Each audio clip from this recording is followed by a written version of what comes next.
সবশেষ জাতীয় সংসদ নির্বাচনে দেশব্যাপী ৩০% বেশি ভোট পেয়ে এক নতুন রাজনৈতিক উত্থানের জন্ম দিয়েছে বাংলাদেশ জামায়াতে ইসলামী। জোটবদ্ধ নির্বাচনে ২২৩ আসনে নিজেদের প্রার্থী দিয়ে জয় ছিনিয়ে এনেছে ৬৮ আসনে। সে অনুযায়ী সংসদের সংরক্ষিত আসনে প্রায় ডজন খানেক সদস্য পেতে যাচ্ছে দলটি। সরাসরি নির্বাচনে জামায়াতের কোনো নারী প্রার্থী না থাকলেও এবার সংরক্ষিত আসনে নারী সাংসদ দেওয়ার বিষয়ে আলোচনা চলছে দলটির ভেতরে। ইতোমধ্যে প্রায় ২০ জনের একটি প্রাথমিক তালিকা দলটির মহিলা বিভাগ থেকে জমা দেওয়া হয়েছে জামায়াত আমিরের দপ্তরে। শিগগিরই দলের মজলিসে শুরার সঙ্গে আলোচনা করে নির্বাচন কমিশনে চূড়ান্ত তালিকা প্রেরণ করা হবে বলেও জানা গেছে।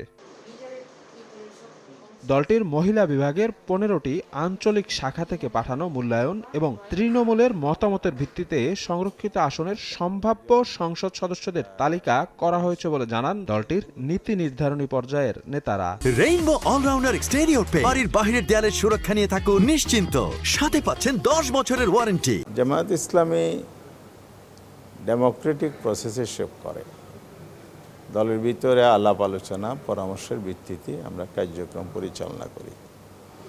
নেতৃত্ব আভ্যন্তরীণ নেতৃত্ব নির্বাচনে এটা আমরা ফলো করি। রোড লেভেল পর্যন্ত আমরা মতামত নিই। আর এই জাতীয় গুরুত্বপূর্ণ সিদ্ধান্ত যেখানে আমাদের প্রতিনিধিত্বের প্রশ্ন আছে দলের, সে জায়গায়ও কিন্তু আমাদের দলের বিভিন্ন টায়ারে এগুলো পরামর্শ হয়। সংরক্ষিত নারী আসনের ব্যাপারে ইতিমধ্যে আমাদের মহিলা বিভাগ তাদের মতামত পরামর্শ জানিয়েছে। চূড়ান্ত সিদ্ধান্ত আমাদের পার্লামেন্টারি বোর্ডে নেই। তো সে বিষয়গুলো আমরা আলোচনা করে সিদ্ধান্ত নেব।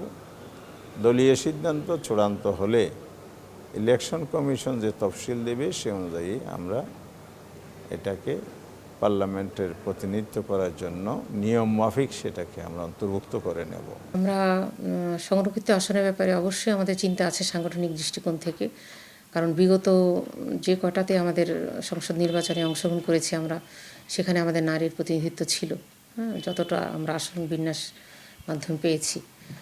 তো কামিং যেটা আমাদের, সেখানে আমাদের দল থেকে যেমন যেহেতু আমাদের মহিলা বিভাগ একটা আছে, ডিপার্টমেন্ট সম্পূর্ণ আমরা আলাদা কাজ করি, মানে আলাদা বলতে আমাদের সমস্ত স্বাধীনভাবে মত প্রকাশ, সবার পরামর্শ সব কিছু একটা বডি আছে আমাদের মহিলা বিভাগের। তো সেখানে আমাদের পরামর্শ প্রস্তাবনা এসেছে এবং সেই প্রস্তাবনা আমরা দলীয় যে নীতি নির্ধারণী বডি যেটা আছে, পলিসি এবং ডিসিশন মেকিং নির্বাহী, সেখানে এটা পাশ হলে আমির জামাত যেটা চূড়ান্ত নির্ধারণ করবেন সেখানেই চূড়ান্ত হবে।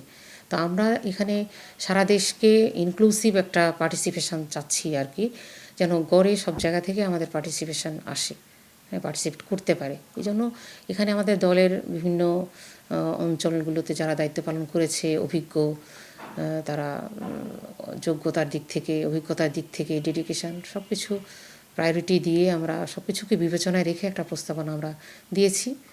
এখন চূড়ান্তটা আমাদের দলের নীতি নির্ধারণী বিভাগ থেকে আসবে। এদিকে জামায়াতের সঙ্গে জোটবদ্ধ নির্বাচন করে সংসদে ৬টি আসন পেয়েছে জাতীয় নাগরিক পার্টি এনসিপি। দলটির নেতারা জানান সংরক্ষিত নারী আসনে পাঠাবেন তাদের প্রতিনিধি। আমাদের যে নারী নেতৃবৃন্দ আছেন সকলের থেকে মতামত নিব যে তারা কাকে মনে করে যে নারীদের প্রতিনিধিত্ব করতে পারবে সংসদে ভালো, এবং এর বাইরেও আমরা ইভ্যালুয়েশন করব যে কারা বিগত সময়ে তাদের রাজনৈতিক ব্যাকগ্রাউন্ড এবং বাংলাদেশের প্রতি পলিটিক্যাল কমিটমেন্ট এবং দলের মধ্যে তারা কতটুকু ডেডিকেশন দিয়ে কাজ করেছেন, এই সব কিছু বিবেচনায় নিয়ে এবং এনসিপির যেই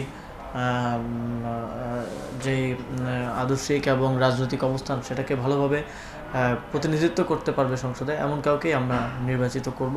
সেক্ষেত্রে অনেকগুলো নামই আছে, যেহেতু আমাদের অনেক ডেডিকেটেড নারী নেতৃত্ব আছেন এবং তাদের মধ্যে থেকে চুজ করাটা আমাদের জন্য মাঝে মধ্যে অনেক কঠিন হয়ে যায়। তবে আমরা অবশ্যই আমাদের তৃণমূলের নারীদের যেই প্রায়োরিটি এবং একই সাথে সংগঠনের প্রতি এবং বাংলাদেশের গণতান্ত্রিক আন্দোলনের অবদান, এই সব কিছু বিবেচনায় নিয়ে সিদ্ধান্ত গ্রহণ করব। জামায়াত ও এনসিপি নেতারা জানান সংরক্ষিত আসনে সংসদে যারাই যাবেন তারা প্রত্যেকে নারীর অধিকার এবং গণতন্ত্র রক্ষায় সংসদে থাকবেন সোচ্চার ভূমিকায়। নারীদের সক্রিয় রোল প্লে করতে পারলে তাহলে সমাজের সবাই বেনিফিটেড হবে। শফিক মুন্সি, সময় সংবাদ, ঢাকা।